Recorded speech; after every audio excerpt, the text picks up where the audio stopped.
Hey all, Boardgamerants here, where you'll find everything solo, tabletop gaming, and more. We're going to take a look at On Mars, playing this solo. Let's take a look inside, see what it's all about, and then we're going to go back over to here, and I'll let you know what I'm thinking about it.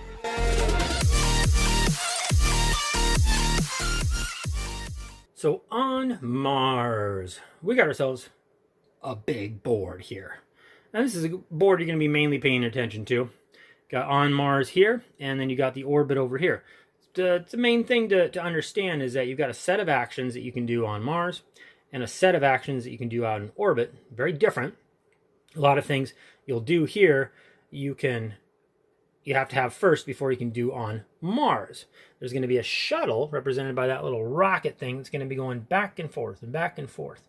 And as it does, you can hitch a ride. So your characters, if your player character is on this side, orbit side, you can only take orbit actions. But if you take the shuttle over to On Mars, timing it right, you'll end up over here, and then you can take the actions available on Mars. Some of the actions available out in orbit are gaining technologies, getting blueprints that help upgrade buildings, advancing your technologies, making them stronger, going to the warehouse, picking up resources. And also up here, something you might not use very often, but allows you to go from orbit to On Mars if you miss the shuttle and you really want to be over there. On this side, on Mars, you're going to be able to construct buildings. You're going to be able to upgrade using the blueprints that you got over there in orbit. You'll actually use those blueprints to upgrade buildings. Here, you're going to be taking actions to potentially get scientists, which help you in many ways, take free actions, score you points. And then eventually you can get contracts, which are sort of like in-game scoring bonuses. Down here, you're gonna have two things you're gonna be moving around: robots and your rovers. The robots, depending on your robots where they're at, they're gonna allow you to build and upgrade buildings, construct and upgrade buildings. Your rovers are going to be going out. There's going to be crystals that pop up. There's going to be discovery tiles. There's already these research tiles that are out. Your rover is going to go around and collect crystals and get those tiles, which will give you bonuses. So robots build and upgrade. Rovers go out and collect the things that are going to develop randomly out here in Mars. And then over here, you can take this action. You can basically welcome a new ship, which brings us to our player board. So the player boards, you can welcome ships. That's going to bring you more colonists. You only start off with 3 to work with. And it's going to allow you to carry more resources. In the beginning, you can only have 2 of each resource, and you just store them here. Everybody's player board looks the same. And over here, you're going to be tracking your different technologies and moving them basically from left to right to score more points at the end of the game. And also do they just basically go up in power as you move them to the left. Over here, you're going to keep track of your shelters. Your shelters you have to build out there on Mars in order to have room to bring in more colonists that you ship in. And you can only ship in so many, and it all depends. Let's go back up to the Mars board. It depends on the colony size. Right now, the life support system is right here, and means the colony is level 1. And until somebody's built, this generator building, this water producing building, this greenhouse, and this oxygen generator, until there's these line of cubes that match where this is at least that. I mean, they can go past it, but at least up and level with it. Only then does the colony level up. And then there's a little bit of a scoring thing, and there's a reset. New blueprints are going to come out on the board. The warehouse is going to restock. And the scoring is going to depend on what a big part of this game is going to be building complexes. So building basically a complex is simply, at least 2 of the same kind of building adjacent. And you can't do that until you have the correct technologies. So the technologies that you get, everybody's going to be able to share. And you can use, I might have a particular technology to build, big greenhouses, but that doesn't mean my opponent can't use it. It's just if they use it, it's going to help me a little bit. It'll help me to upgrade my technology, or maybe even just give me an oxygen. It's not all for one and one for all out here. Everybody's kind of working together to also do these missions. These missions come out randomly. So this is saying, oh, you're going to get some goodies if you upgrade your buildings. This is going to get some goodies if you get your rover out here and grab these research techs. You're going to get 2 crystals. And then what's down here?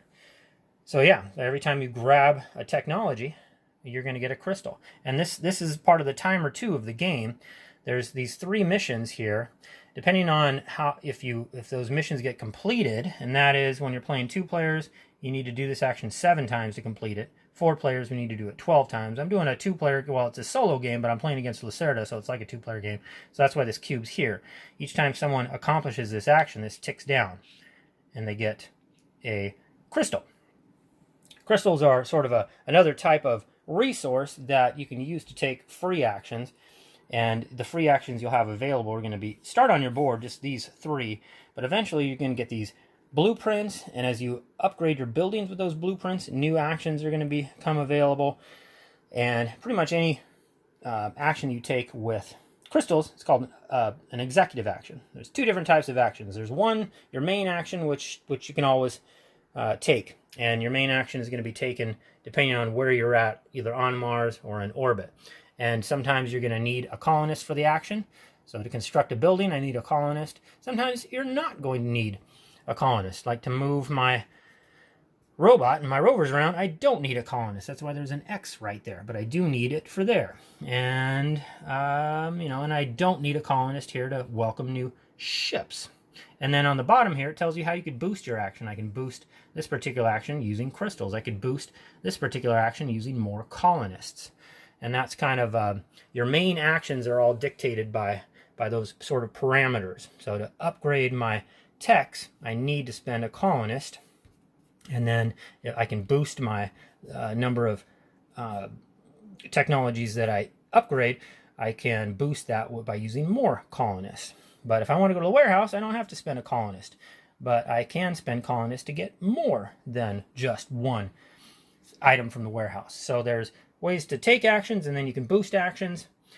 And then the game is going to end as, well, mainly when these missions are completed. So if the little red cube goes all the way over to that check mark, that completes a mission, and this is going to track it. So once 3 missions are completed, or the LSS, the life support system, gets upgraded so your colony level has reached a certain amount, that can move that big red cube over too.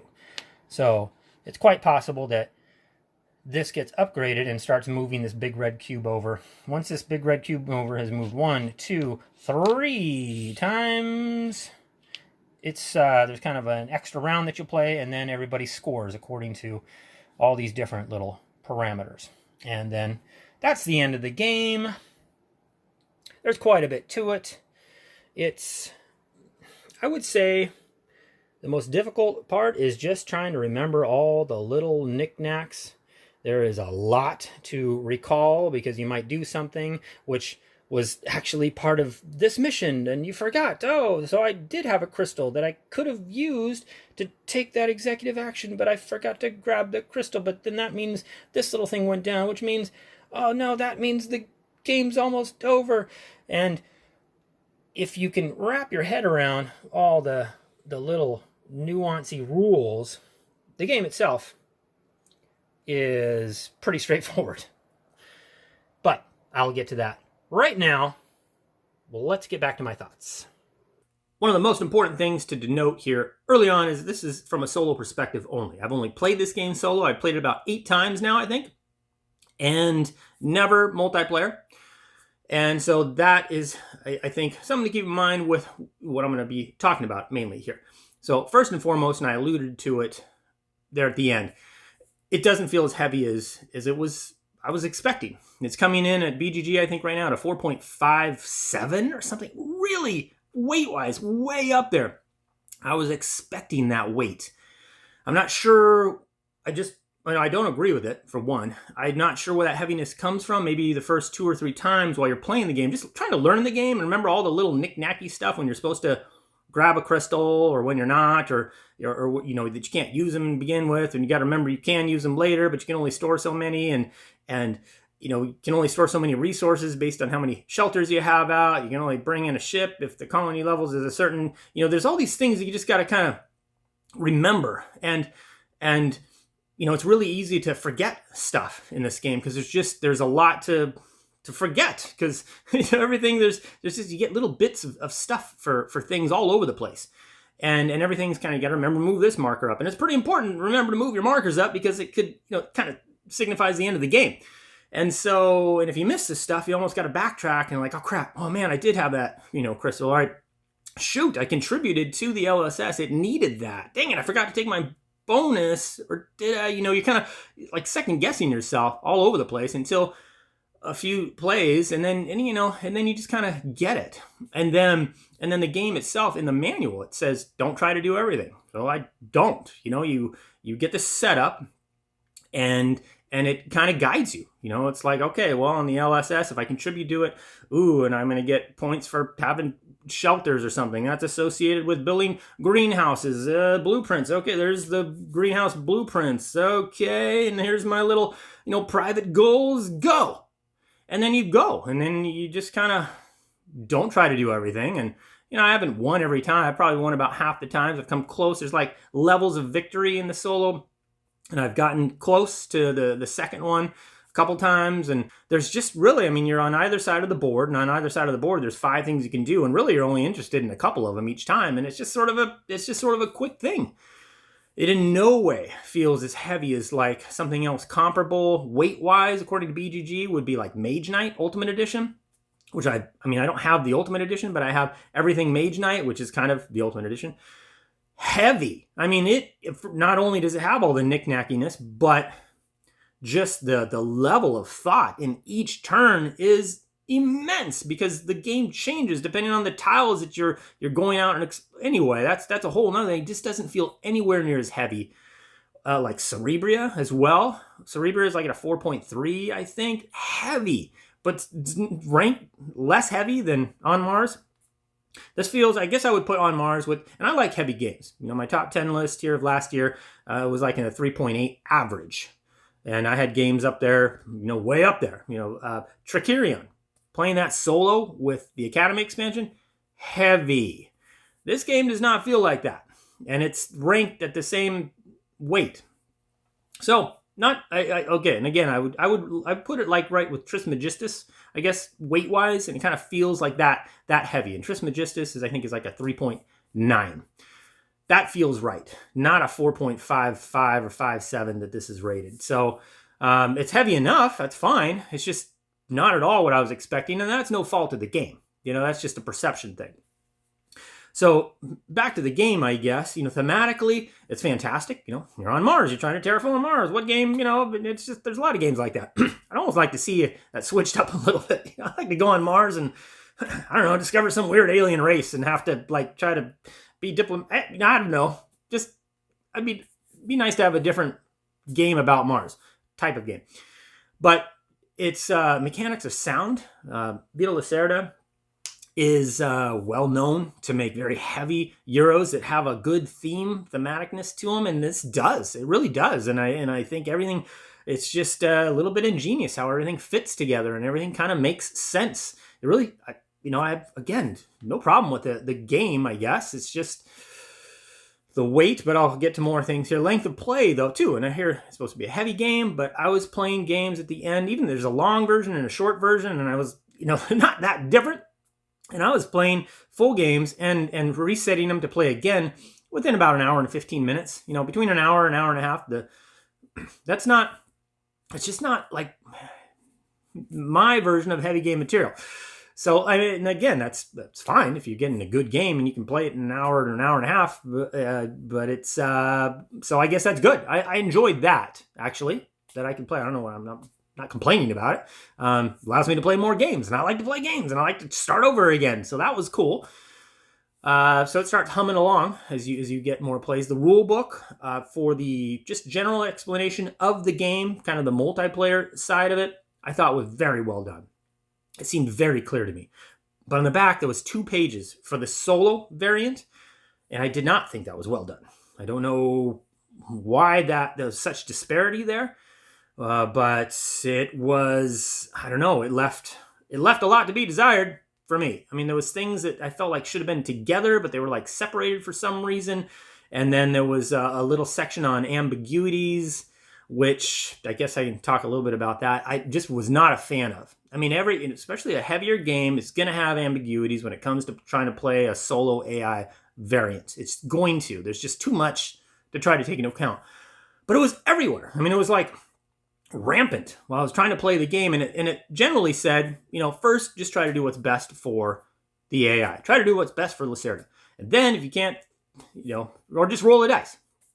Well, I found myself just getting to where I was just rolling the dice because I was sitting there, and actually that was like the heaviest part of the game. It became like, how can I screw myself? Okay, let's see here. What would be the best way to really F myself over here? No. But then I started like getting to a different level. It was like, well, a normal player wouldn't even know that I'm going to do that, so they probably wouldn't go that way. But I know that I'm going to do that, so does that mean the bot knows that I'm going to do that? Because if that's the case, then he's going to go this way, not that way. And it was just like I was puzzling over how to screw myself over, and I didn't find that enjoyable as many times as I had to do it. Yeah, so I just started rolling dice, and but that was a crutch for this solo variant. I feel like it just wasn't very well developed solo variant. And when I think back on other Vital Lacerda games, the Gallerist was kind of basic. Was it Kanban? I played that. Didn't really come with the official solo variant, but you could find a solo variant for it. Maybe it ended up being official. Anyway, but it was sort of, I don't know, not really pasted on. It wasn't that bad, but it just was not very well developed. The rules I didn't think were very well spelled out. I went to BGG. I found a summary done by a user on BGG that was way better. It was just way better. And I used that. As far as the game, the game would end and you would score your points, and then you could there was like levels of victory, which I think is kind of fun. I like that. I like the way that's like, okay, you won, but how well did you win? And I like that. It had like, I think 4 levels. And at the end, it was a little comical. At the end, it had something to do with, a potato, can you survive on a potato or something like that? Sort of like First Martians, the movie. Or is it First Martians? Is that the name of the movie? Anyway, so yeah, actually in the main rule book, it says, whoever's seen this movie the most gets to go first. So overall, I would say I enjoyed the game, but it left a lot to be desired where just the solo implementation of it. I didn't feel it was heavy as it was sort of, advertised. But again, that's no fault of the game there. But the other thing, I guess, Eagle Gryphon puts out these games that are expensive. They're expensive games. I did not buy a single Vital Lacerda game last year in 2020 because they're all 100+ games as far as dollars are concerned. This one was, I think, $130 for On Mars. Are the components great? Yes. But they're just extra thick cardboard. And lots of cardboard and wooden pieces. All games have wooden pieces. These pieces had some drawings and stuff on them. The one like thing that really only the game could use, like made for the game, was this little display to put your buildings in. And I thought it looked cool until I started trying to use it. And then it was like every time I wanted to shuffle those buildings between games, like one of them was like stuck in the indent. And I couldn't get my friggin' fingers in there to pop it up. I had to like scooch out one set and to peel it out of there. It was not practical. And it was like the only unique thing to the game that like you'd be like, ooh, wow, that should have added some cost. But it was just, I could have done without it, and it didn't seem like enough. The art's fantastic. I'm not a big, art fan, but it looked great. Do I feel like it was worth the money that I churned out for it? No, I don't. It was just, it's a very high quality, but it was no $130 worth of high quality, in my opinion. Not when you got other games or companies like Chip Theory Games churning out stuff for about the same price point, which is all just extremely, just insane high level of quality. One of the things about their games, you can play them underwater because they're just made out of material that just off the charts. And about the same price point. Better games, at least solo, but to be fair, this is the day and age where we've got Automa Factory and we've got David Turczi, churning out for solo gamers, just games designed to play solo. Like that was, or a person like David Turczi coming in and implementing their genius to make a solo variant out of, say, Tricerion. and Automa Factory doing the same thing with like Gaia Project, sort of like their banner design for me. And so be it, you know. So Vital Lacerda isn't like trying to make games to play solo and just like that's the focus. He's just sort of, you know, adding that as an option, and it's great, but it just feels very kind of basic. So that's it. That's what I thought about Vital Lacerda's On Mars solo from a solo perspective. Again, please let me know if you have any questions, comments, concerns down below. But until next time, I appreciate you watching on Boardgamerants, and I'm out.